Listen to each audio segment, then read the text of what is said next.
Vieressäni istuu Pelasta Valsa kansalaisjärjestön aktiivi Mikko Vähätalo. Terve. Terve.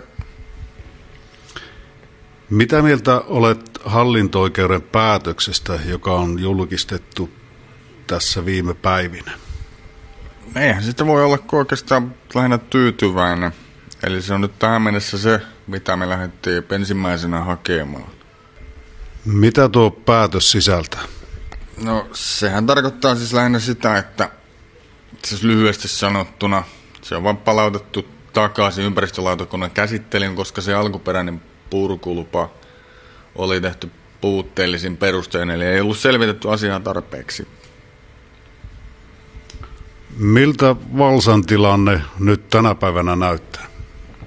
No se on varmaan vähän positiivisempi kuin se oli joku aika sitten, mutta onhan siinä se, että siinä on uusi ravintolayrittäjä ollut jonkun aikaa toimimassa tiloissa, siis Tivolin tiloissa, ja onhan tuossa vielä tietenkin paljon tehtävää, että se saataisiin varsinaisesti pelastettua tämä talo. Mutta on tämä positiivisempi kuin keväällä itse asiassa. Mitä teillä on suunnitelmia Valsan suhteen? No eihän tässä vielä kaikkea viitti, kun osa on suunnitteluasteella ja sitten ihmistoiden päämenoksi mäkin olen saattanut jotakin miettiä, niin kevempi sanoa se eka niille niin kun ne kuulee ne radiosta. Mutta on meillä jotain semmoista mietittynä, että mahdollisesti seuraavaa tapahtumaa ja jotain jatkaa nettikamppista, mitä on ollut ja mikä on ollut vähän aikaa nyt tauolla. Että saadaan tietoisuutta lisättyä asialle. Ja sitten mahdollisesti mietitään jotain rahankeräysasioita, mutta nekin on vielä niin mietintäasteella, ettei niistä hirveästi vielä viittisi puhua.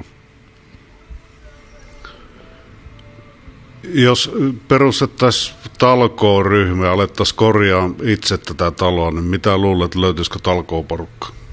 Kyllä mä uskon, että löytyisi, että onhan siis ainakin meidän aktiiviryhmä ja sitten Pelasta Valsan Facebook-sivulla on faneja on jo yli 350, että kyllä sitäkin varmaan joku innokas löytyisi mukaan. Että kyllä niitäkin uskoakseni löytyisi. Onko talon kohdalla pohdittu minkäänlaista hanketoimintaa? Ei ole vielä ainakaan virallisesti, että mitä me on ehkä joskus oman ryhmän tai oman porukan kesken jotain saatettu selvittää ja pohtia noita, mutta ei ole ainakaan vielä siis pohdittu, mutta ehkä ne nyt alkaa tulee ajankohtaiseksi tämän päätöksen myötä. Kiitoksia Mikko Vähätalo. Kiitos.